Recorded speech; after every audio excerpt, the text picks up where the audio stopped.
willing to provide some concessions to Russia for an agreement which is essentially in Russia's benefit. Yes. And there's no comparable concessions to Ukraine from the United States. But equally amazing is that the Russians want far more than the concessions that the White House statement suggests. They want removal of major sanctions, as opposed to American help with insurance, with getting Russian access to agricultural markets again.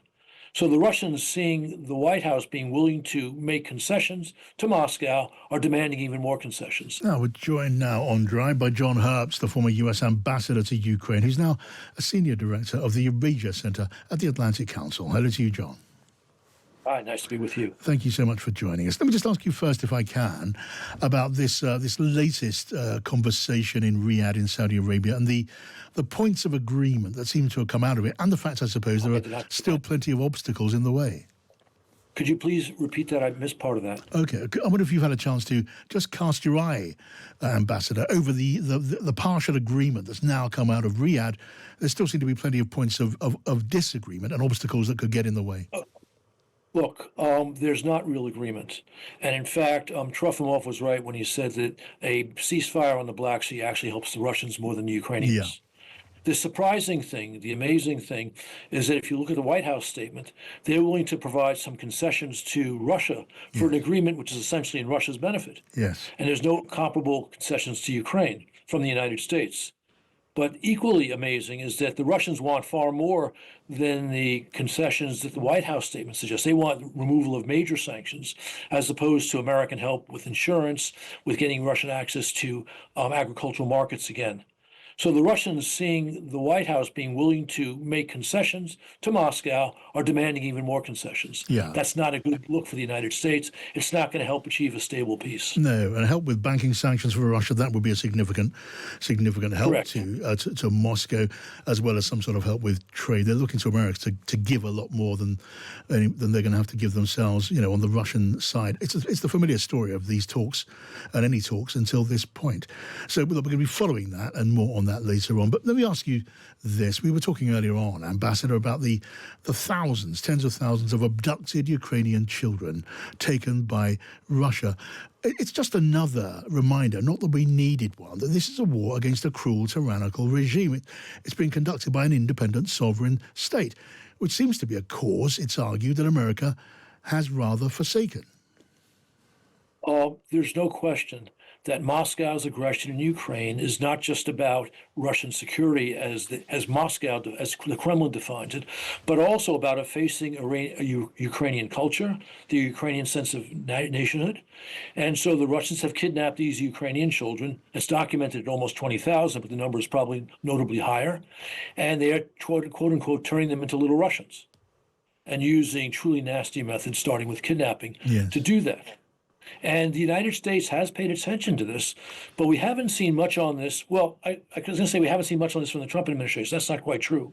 Of course, they have mentioned getting the 20,000 Ukrainian kids back to Ukraine. That's a positive. But it's interesting that Trump himself never talks about civilian casualties, which are overwhelmingly on the Ukrainian side because of the barbarities of Moscow's war. He only talks about soldiers' casualties. And that's a blind spot, which is not a good thing. Right, now let's just get your thoughts on this extraordinary story. I mean, President Trump calls it a non-issue, but it seems to me, I think, to be a quite extraordinary story of war plans, American war plans being shared on a commercial chat group in the Signal online platform, with a journalist thrown in on the chat group for good measure. And what we heard in that chat group, it is, isn't it, Ambassador, a legitimate cause for serious concern that Vice President Vance was reluctant to strike the Houthis of Yemen and keep that vital sea route to the Suez Canal open because apparently he hated bailing Europe out. What do you make of that?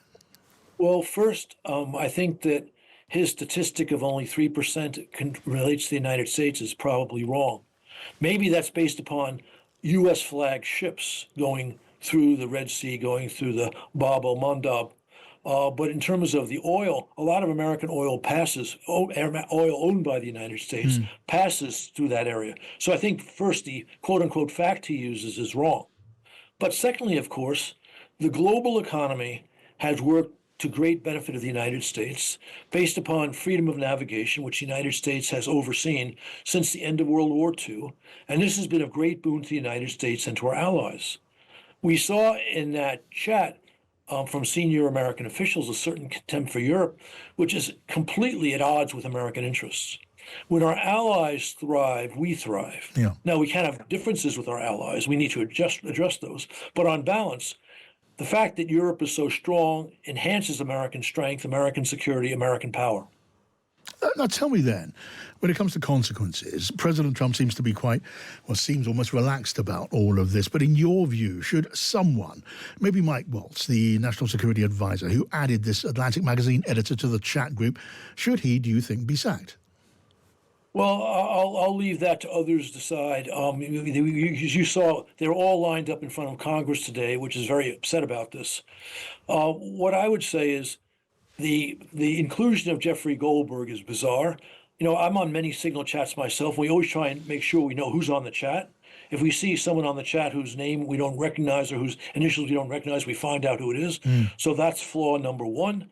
But flaw number two is using Signal when they have the best secure communications in the world at their disposal. Those are two significant errors. Yes.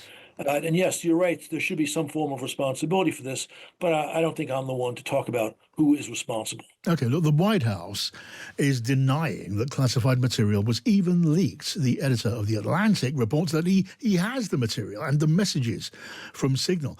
Someone's lying. Well, I think that this is a quote-unquote puzzle. As someone who worked for 31 years at the State Department, it certainly seemed to me, just on the basis of what Goldberg released, that classified information was in fact in play. And Goldberg says there were other things more sensitive he did not release. I suspect that Congress will get to the bottom of this, or at least try very hard to do so. Are you, Ambassador, worried about the credibility of the U.S. administration, the credibility of America, who are, after all, the principal pillar of NATO?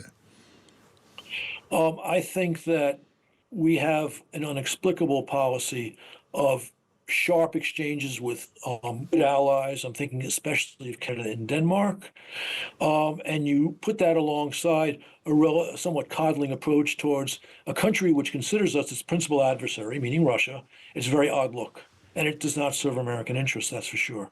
All right, I will leave it there. Thank you for your thoughts. John Herbst, the former U.S. ambassador to Ukraine.